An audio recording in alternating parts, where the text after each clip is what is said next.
بسم الله الرحمن الرحيم ياسين والقرآن الحكيم إنك لمن المرسلين على صراط مستقيم تنزيل العزيز الرحيم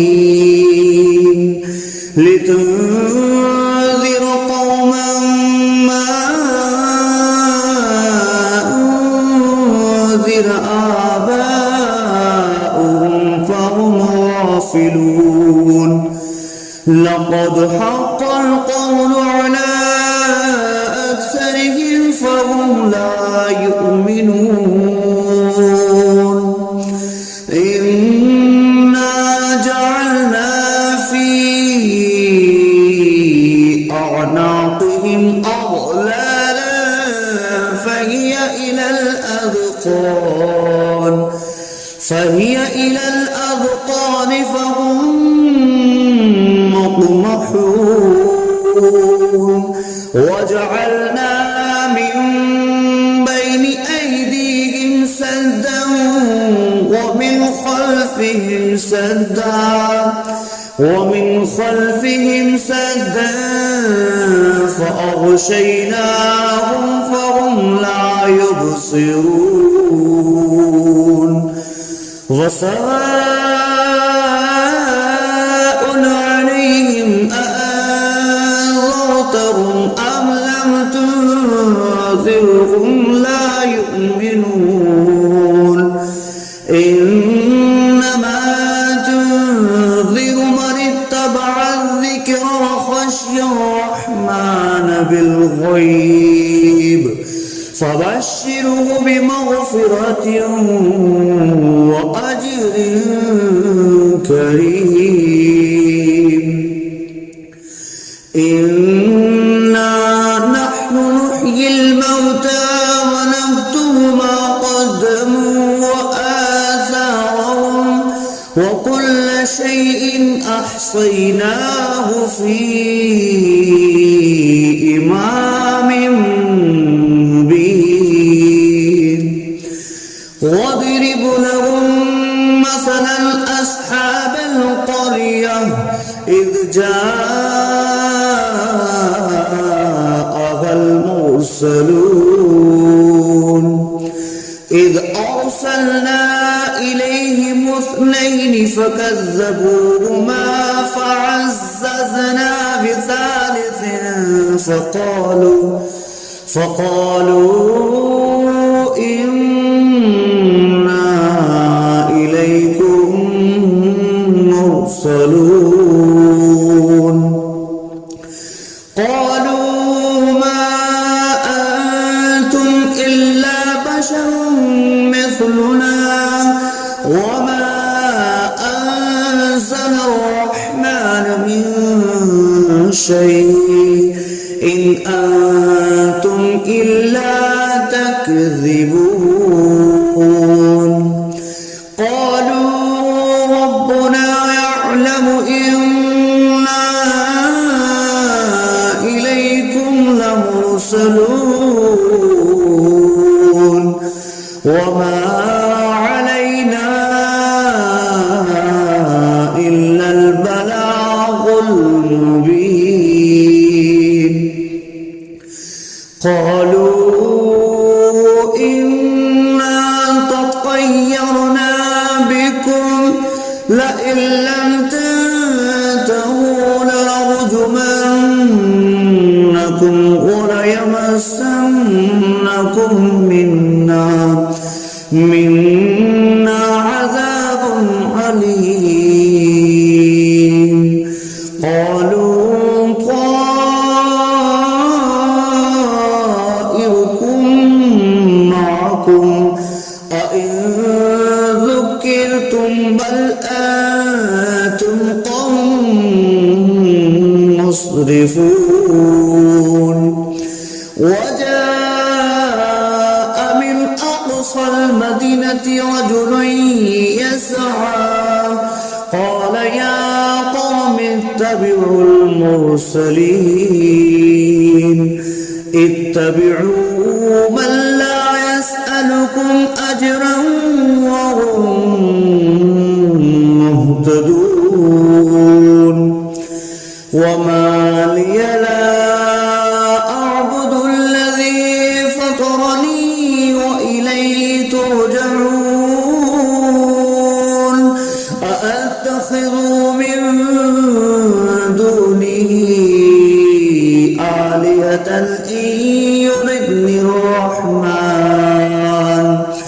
إن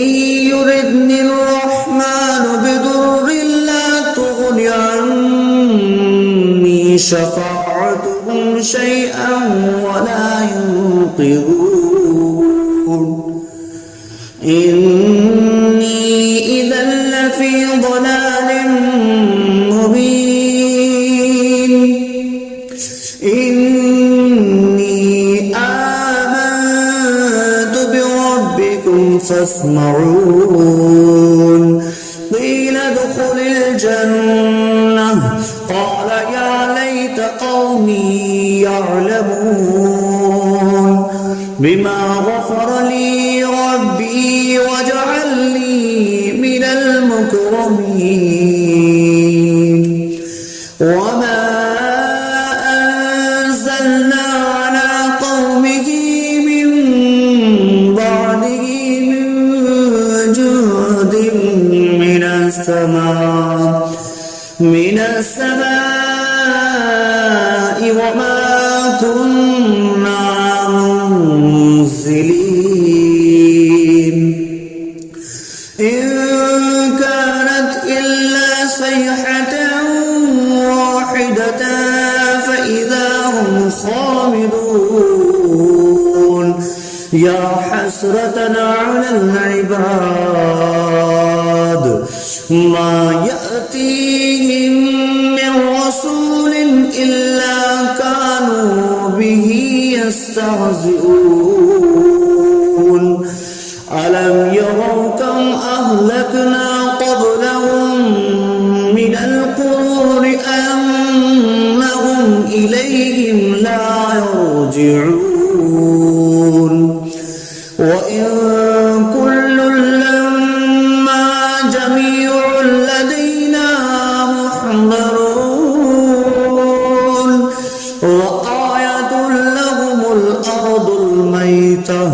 أحييناها وأخرجنا منها حبا فمنه يأكلون وجعلنا فيها جنات من نخيل وأعناب وفجرنا فيها من العيون ليأكلوا من ثمره وما عملته أيديهم أفلا يشكرون سبحان الذي خلق الأزواج كلها مما تنبت الأرض ومن أنفسهم ومما لا يعلمون وآية لهم الليل نسلخ منه النهار فإذا هم مظلمون والشمس تجري لمستقر لها ذلك تقدير العزيز العليم والقمر قدرناه منازل حتى عاد كالأرجون القديم لا الشمس ينبغي لها أن تدرك الكمال الليل سابق النهار وكل في فلق يسبحون وآية لهم أنا حملنا ذريتهم في الفلك المشحون وخلقنا لهم من مثله ما يركبون وإن نشأ نغرقهم فلا صريخ لهم ولا هم ينقذون إلا رحمة منا ومتاعا إلى حين وإذا قيل لهم اتقوا ما بين أيديكم وما خلفكم لعلكم ترحمون وما تأتيهم من آية من آيات ربهم إلا كانوا عنها معرضين وإذا قيل لهم أنفقوا مما رزقكم الله قال الذين كفروا للذين آمنوا أنطعم من لو يشاء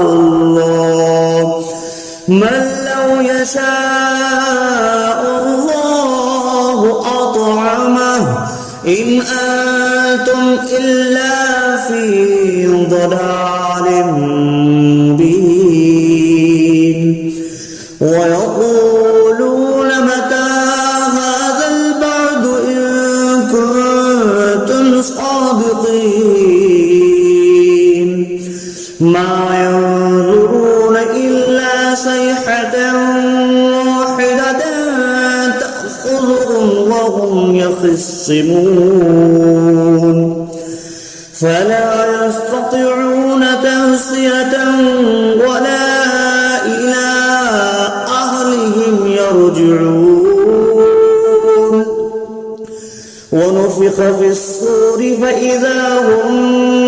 من الأجداث إلى ربهم ينسلون قالوا يا ويلنا من بعثنا من مرقدنا هذا ما وعد الرحمن وصدق المرسلون إن كانت إلا صيحة واحدة فإذا هم جميع لدينا محضرون فاليوم لا تظلم نفس شيئا ولا تجزون إلا ما كنتم تعملون إن أصحاب الجنة اليوم في شغل فاكهون هم وأزواجهم في ظلال على الأرائك متكئون لهم فيها فاكهة ولهم ما يدعون سلام قولا من رب رحيم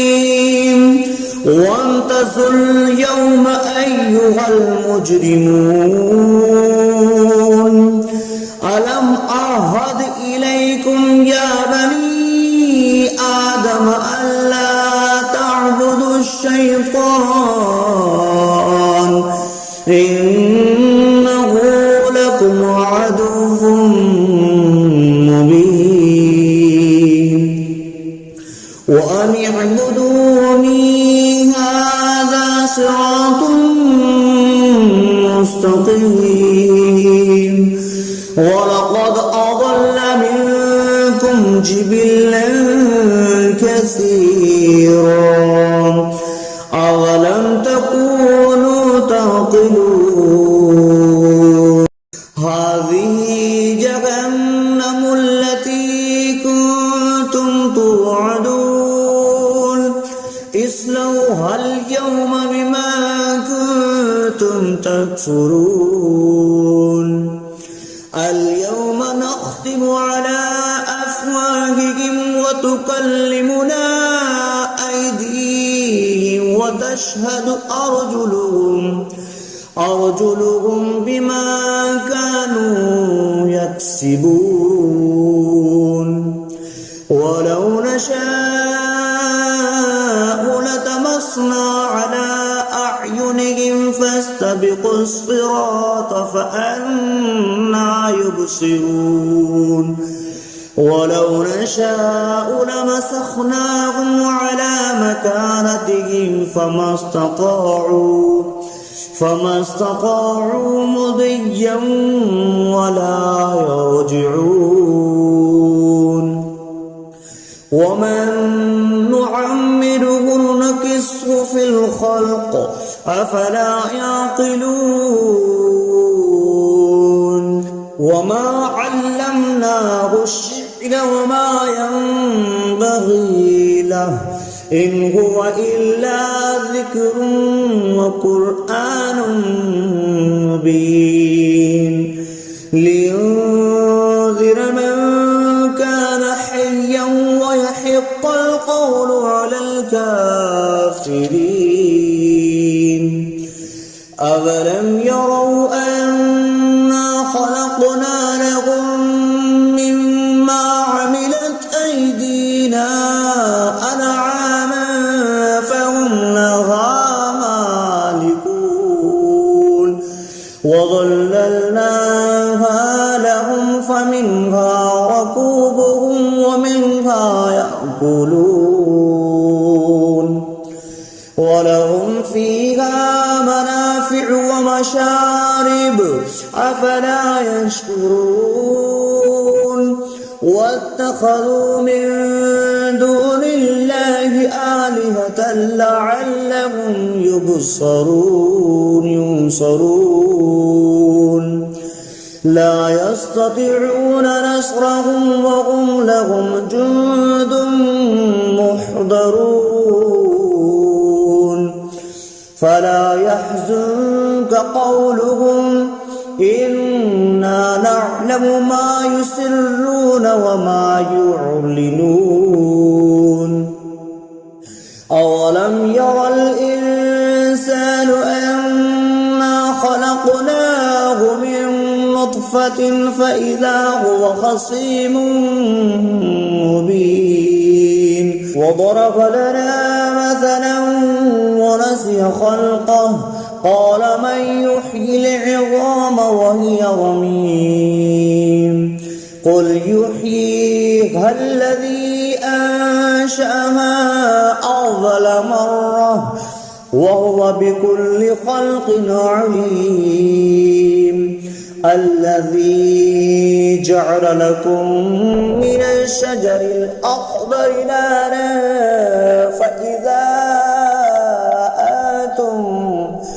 فإذا أنتم منه توقدون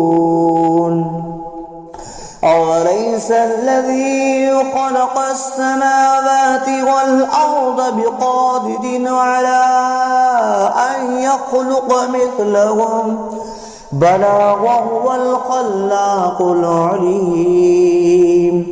إنما أمره إذا أراد شيئا أن يقول له كن فيكون فسبحان الذي بيده ملكوت كل شيء وإليه ترجعون بسم الله الرحمن الرحيم الرحمن علم القرآن خلق الإنسان علمه البيان الشمس والقمر بحسبان والنجم والشجر يسجدان والسماء رفعها ووضع الميزان ألا تطغوا في الميزان وأقيموا الوزن بالقسط ولا تخسروا الميزان والأرض وضعها للأنام فيها فاكهة والنخل ذات الأكمام والحب ذو العصف والريحان فبأي آلاء ربكما تكذبان خلق الإنسان من صلصال كالفخار وخلق الجان من مارج من نار فبأي آلاء ربكما تكذبان رب المشرقين ورب المغربين فبأي آلاء ربكما تكذبان مرج البحرين يلتقيان بينهما برزخ لا يبغيان فبأي آلاء ربكما تكذبان يخرج منهما اللؤلؤ والمرجان فبأي آلاء ربكما تكذبان وله الجوار المنشآت في البحر كالأعلام فبأي آلاء ربكما تكذبان كل من عليها فان ويبقى وجه ربك ذو الجلال والإكرام فبأي آلاء ربكما تكذبان يسأله ما في السماوات والأرض كل يوم هو في شأن فبأي آلاء ربكما تكذبان سنفرغ لكم أيها الثقلان فبأي آلاء ربكما تكذبان يا معشر الجن والإنس إن استطعتم أن تنفذوا من أقطار السماوات والأرض فانفذوا لا تنفذون إلا بسلطان فبأي آلاء ربكما تكذبان يرسل عليكما شواظ من نار ونحاس فلا تنتصران فبأي آلاء ربكما تكذبان فإذا انشقت السماء فكانت وردة كالدهان فبأي آلاء ربكما تكذبان فيومئذ لا يسأل عن ذنبه إنس ولا جان فبأي آلاء ربكما تكذبان يعرف المجرمون بسيماهم فيؤخذ بالنواسي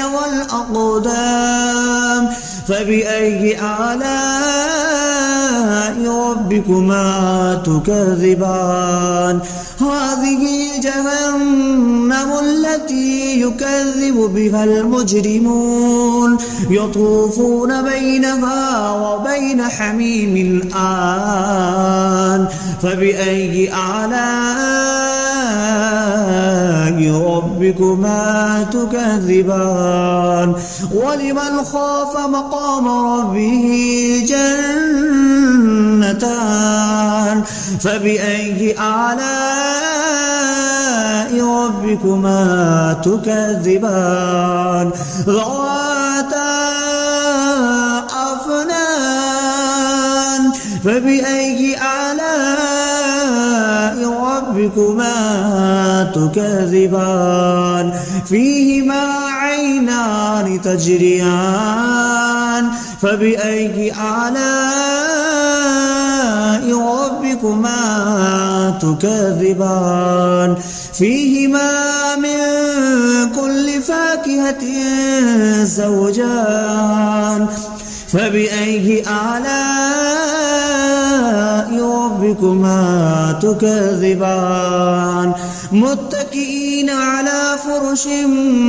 بطائنها من استبرق وجنى الجنتين دان فبأي آلاء ربكما تكذبان فيهن قاصرات الطرف لم يطمثهن إنس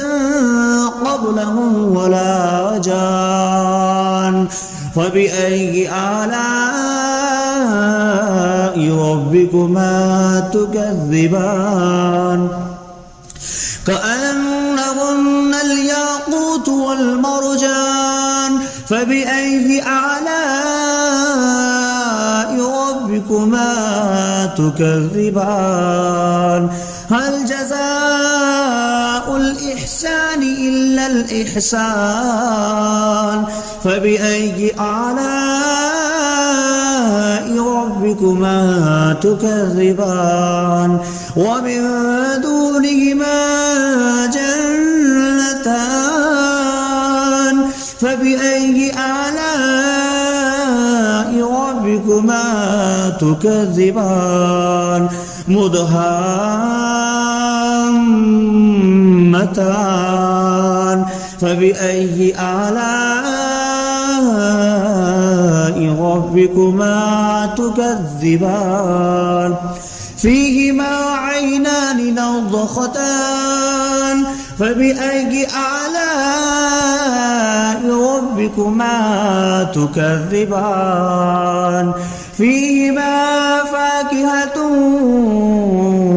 ونخل والرمان فبأي آلاء ربكما تكذبان فيهن خيرات حسان فبأي آلاء ربكما تكذبان حور مقصورات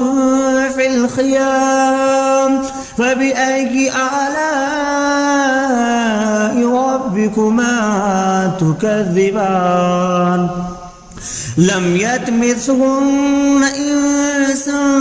قبلهم ولا جان فبأي آلاء ربكما تكذبان متكئين على رفرف خضر وعبقري حسان فبأي آلاء ربكما تكذبان تبارك اسم ربك ذي الجلال والإكرام.